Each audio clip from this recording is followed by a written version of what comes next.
Shalom, selamat pagi Amanginang dan keluarga. Kita bertemu kembali renungan Carpe Diem HKBP Bumi Anggrek. Hari Senin tanggal 10 Juli 2023.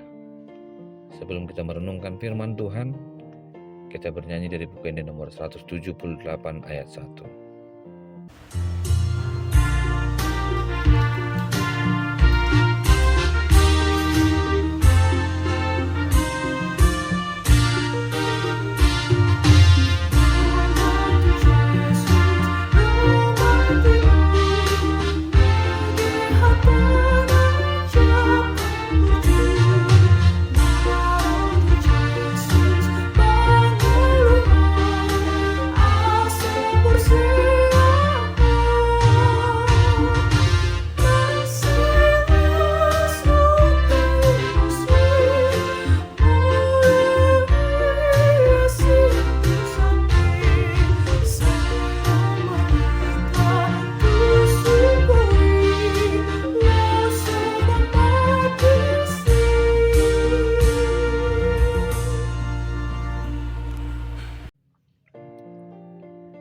Firman Tuhan untuk hari ini tertulis dalam surat Roma pasal 9 ayat 10. Sebab jika kamu mengaku dengan mulutmu bahwa Yesus adalah Tuhan dan percaya dalam hatimu, maka Allah telah membangkitkan Dia dari antara orang mati, maka kamu akan diselamatkan. Demikian firman Tuhan. Amanginang yang terkasih dalam Tuhan Yesus Kristus, cara Tuhan menunjukkan dirinya adalah dengan keunikan. Keunikan yang kita temukan di dalam iman Kristen, berbeda dari pengakuan iman lainnya. Iman yang lain mengaku bahwa untuk mencapai surga, manusia perlu membeli dengan nilai perbuatan yang baik dan benar. Kalau nggak baik dan benar, ya poinnya menjadi berkurang. Nilai kebaikannya berkurang. Iman Kristen berkata bahwa Allah di dalam surga sudah membayar lunas ongkos untuk masuk dalam surga. Pembayaran itu sudah dilakukan ketika peristiwa kematian dan kebangkitan Kristus. Tugas orang percaya tidak lagi dalam hal mengkhawatirkan bagian tiket masuk surga, melainkan mempertahankan tiket keselamatan yang sudah diberikan Tuhan kepada kita secara gratis.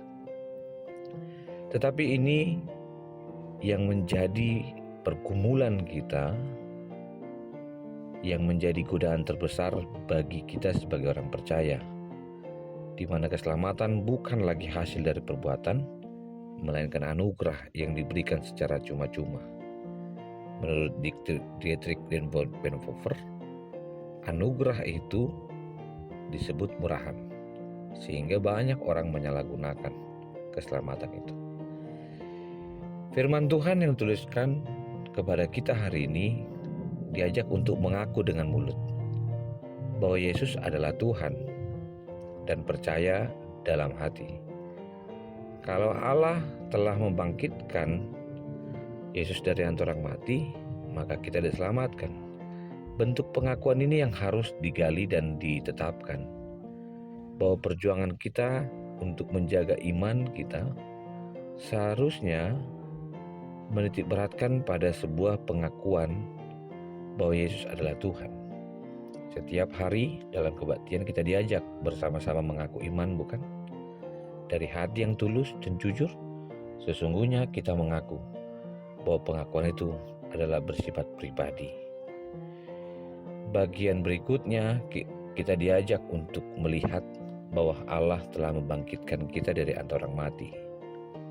Kita percaya bahwa Yesus adalah anak Allah yang telah menjadi manusia. Karena kasih-Nya, Yesus rela mati disalibkan di Golgota. Kita pun menjadi selamat untuk sekian kalinya. Mengaku dengan mulut dan percaya dalam hati, maka akan diselamatkan. Kata mengaku di sini ingin menekankan bahwa pengakuan adalah suatu hal yang terdalam yang berasal dari hati. Jika hari ini sekali lagi kita diajak untuk merenungkan firman Tuhan, maka panggilan kita adalah panggilan yang mengingat bahwa iman sebagai sarana keselamatan.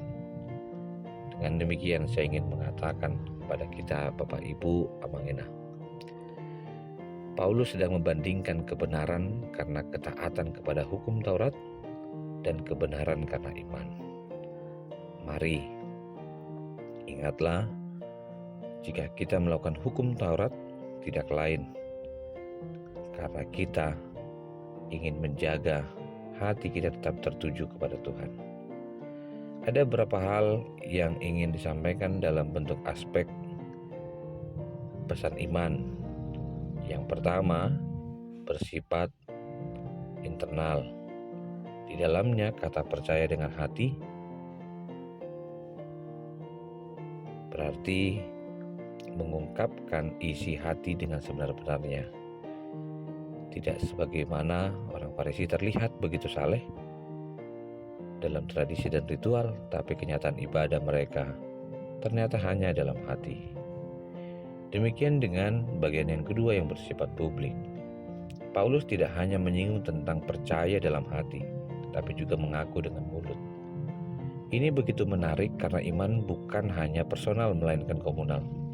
Iman bukan hanya tentang hati di hadapan Allah, tapi pengakuan di hadapan manusia. Pada masa gereja perdana, penting untuk ditekankan bahwa orang Kristen merupakan kelompok minoritas yang sering ditekan dan dianiaya. Di tengah situasi itu, godaan untuk mengaku Allah, mengaku iman, terhadang di tengah jalan. Ada harga yang harus dibayar. Ada harga yang begitu mahal, di mana mengaku Allah bisa membuat orang malu depan umum. Karena itu jika ada sebuah pengakuan, biarlah pengakuan kita bukan hanya dari mulut, tapi juga dari kesaksian bahwa orang mengenal Allah melalui kehadiran kita.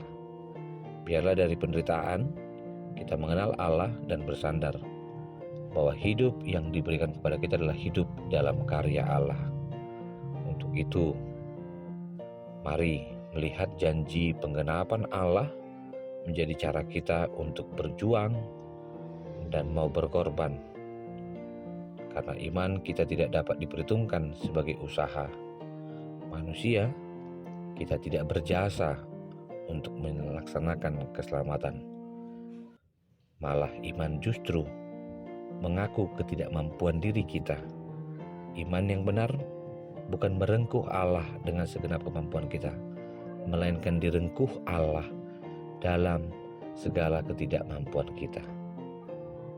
Akhirnya, biarlah firman hari ini dalam kebenarannya kita mengumandangkan dengan keras di tengah-tengah kehidupan bahwa orang Kristen adalah orang yang paling berharga dalam kehidupan mereka.